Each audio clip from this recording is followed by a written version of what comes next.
The failure of the Fine Bros was a failure of ethics rooted purely in corporate greed. In 2016, they announced React World. Their plan was a profound overreach. They sought to trademark not just the word react, but the entire format of reaction videos, including specific visual and structural elements. This was a naked attempt to monopolize an entire creative genre and use the legal system to threaten any smaller creators who dared to use it. They tried to claim ownership over an entire style of content. Their update video was cold, technical, and intensely defensive. They spent the entire time arguing that they were legally correct and completely failed to address the massive ethical breach they had committed against the creative community. Their tone dripped with arrogance, treating the backlash as a simple misunderstanding of their genius business plan. They only retracted the trademark plan and the entire project after they lost over 2.5 million subscribers and suffered irreversible damage.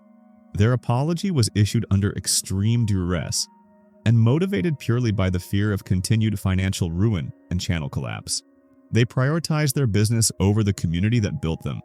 Tati Westbrook's failure wasn't just in creating drama, it was in the calculated, vengeful manner she attempted to destroy the career of a younger creator, James Charles. In 2019, her 43-minute video, Bye Sister, leveled severe allegations of grooming and manipulation. But when the dust of Dramageddon settled, it became clear she had been manipulated by Jeffree Star and Shane Dawson into targeting James Charles. Tati's 2020 follow-up, Breaking My Silence, was her pathetic attempt at an apology. In the video, she constantly avoided the camera, weeping profusely, and presented herself as a naive victim who was fooled. But instead of offering a sincere apology to James Charles for the public destruction, she shifted the entire blame onto Shane Dawson and Jeffree Star. Her true motive was to cleanse her own hands. This entire apology was a classic case of blame shifting and using emotional manipulation. She didn't take accountability for her own role in the chaos. Instead, she claimed she was merely a casualty of a larger conspiracy. The extensive tears and focus on her own suffering was an attempt to garner sympathy from the audience, rather than provide any genuine accountability. Shane Dawson's career exploded in 2020 when his archives exposed a toxic pattern of racist skits, blackface, and highly inappropriate jokes about children. He didn't just engage in casual racism, he also repeatedly made light of pedophilia and animal abuse, filming and profiting from these disturbing themes for years. His apology video, Taking Accountability, was lengthy but fundamentally dishonest and self-serving. While he acknowledged blackface and some general racist jokes, he deliberately omitted the most damning pieces of evidence, the pedophile jokes and the serious allegations that were hardest to defend. He framed himself as a broken, changed, and reformed individual. The biggest failure here was incomplete accountability. Shane used the apology as a calculated tool for self-preservation. By selectively addressing only the portions of his past that were already unavoidable, he proved he was only sorry for the things that had already been seen. The apology was a desperate attempt to clean up his brand and stop the financial bleeding without doing the necessary deep internal work. Ricegum's controversy centered on promoting loot box gambling sites like Mystery Brand in 2018. The problem was not just the promotion, but the active encouragement of his young, impressionable audience, many of whom were minors, to gamble and lose money on deceptive sites. This was a clear act of financial exploitation against his own fan base. When the scam was exposed globally, Ricegum's response was brief, dismissive, and lacked any gravity. He showed absolutely zero remorse for financially damaging his young, loyal audience. His apology consisted of offering token Amazon gift cards to his viewers, attempting to literally buy their silence and forgiveness with handouts. This apology failed due to its utter insincerity and lack of seriousness. He made massive profits by preying on young fans, and when caught, his immediate reaction was not to apologize for his ethical failure, but to dismiss the entire controversy. He proved his priority was profit, not people, by attempting to simply monetize his way out of a scandal. In December 2017, Logan Paul achieved global infamy when he filmed a dead body in Japan's suicide forest, Aokigahara. He uploaded the footage, including a close-up shot of the victim, to his vlog, a catastrophic moral failure. His first response was a hastily posted written apology on Twitter, but his subsequent video apology was a clear, overdramatic performance designed to manipulate emotion. He constantly stressed that he didn't make the video for views, yet he applied sad background music and quick cinematic cuts to the apology itself. His focus was entirely on his intentions, his reflection, and his future career. This was a textbook example of the cry apology.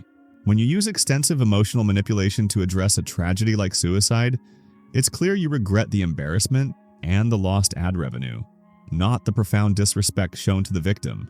Logan Paul proved his ultimate priority was content over compassion. Tmartn, Trevor Martin's core failure was in his promotion of the CSGO lotto gambling website. The deception was egregious. He and his associate promoted the site heavily, showcasing huge wins while concealing the crucial fact that they were the actual owners.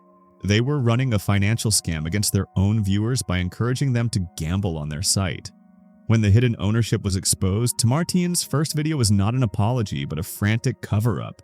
He lied directly, claiming he was merely a passive investor, and hid his stake to avoid confusion. Tmartn's apology failed because it was purely a calculated attempt to perpetuate the lie and protect his assets.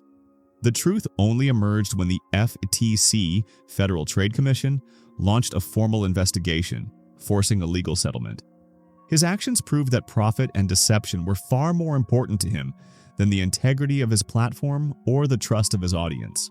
Tana Mongeau's controversy stems from the catastrophic failure of her 2018 event, TanaCon. The organization was non-existent.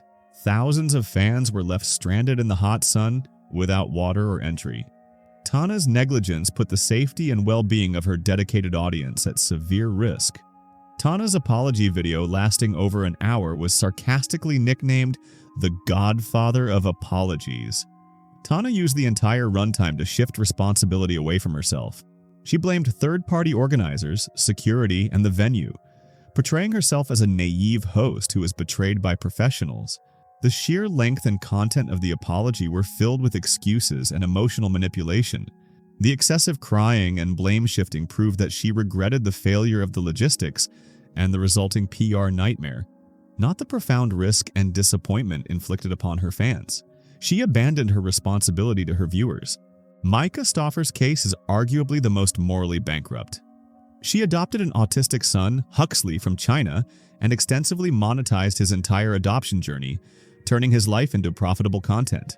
In 2020, she announced they were rehoming Huxley, essentially abandoning him because they claimed they could not handle his special needs. The resulting apology video featured both her and her husband. The focus was entirely on their pain, their sense of failure, and their emotional distress. Myka repeatedly stressed how naive and broken they felt. Crucially, they failed to address the profound trauma and abandonment inflicted upon the child they had used for content. The apology was purely self-serving. They prioritized their emotional struggle and the preservation of their family brand over the dignity and well-being of the child. The video was criticized for exploiting the situation once again by focusing on their victimhood. They treated a human life as content, and when the content became too difficult, they simply rehomed the product. Jeffree Star's entire career has been plagued by allegations of historical racism and his role in toxic feuds like Dramageddon. His fundamental issue is a continuous cycle of inconsistent repentance. His 2017 video, Jeffree Star, Racism Apology, saw him make a dramatic claim that he was a different person and remorseful for his past. Yet, within a couple of years, he was back to old toxic behaviors, engaging in targeted cruelty against other creators and fueling massive controversies. Jeffree Star's apologies fail due to a lack of genuine, lasting change. When a creator releases a heartfelt, emotional video claiming to have grown, but immediately reverts to toxic, arrogant behavior and fueling massive drama in their next controversy, it proves the apology was purely transactional and temporary. It was merely a tool to clean up his image and silence the critics before his next massive cosmetics launch. The brand mattered, the sincerity did not. The next name to dissect is David Dobrik. His entire brand was built on high energy, reckless friendship, and shock value pranks. But that facade crumbled in 2021 when serious criminal allegations surfaced concerning the Vlog Squad. A report exposed that a Vlog Squad member, Dom Zaglitis, was accused of sexual assault at a party. More damningly, the report showed that David Dobrik was aware of the incident and had attempted to use the aftermath for a vlog joke. Further incidents highlighted his gross negligence for content, most notably the near-fatal injury to Jeff Wittek, proving he prioritized views over the safety of his friends. Dobrik released 2 apology videos. The first, Let's Talk, was a casual 3-minute disaster, addressing the sexual assault claims only vaguely without mentioning the victim or the seriousness of the situation. It lacked any sincerity. Even the longer follow-up felt like damage control. He never offered a direct, heartfelt apology to the victim of assault or to Jeff Wittek, instead only saying he was learning from his mistakes. They all tried to save their careers, but in doing so, they only proved that their absolute priority remains monetization over moral values. When your apology is saturated with bad lighting, sad music, and tears, but lacks sincerity, actionable change, and full honesty, the audience will see through it instantly.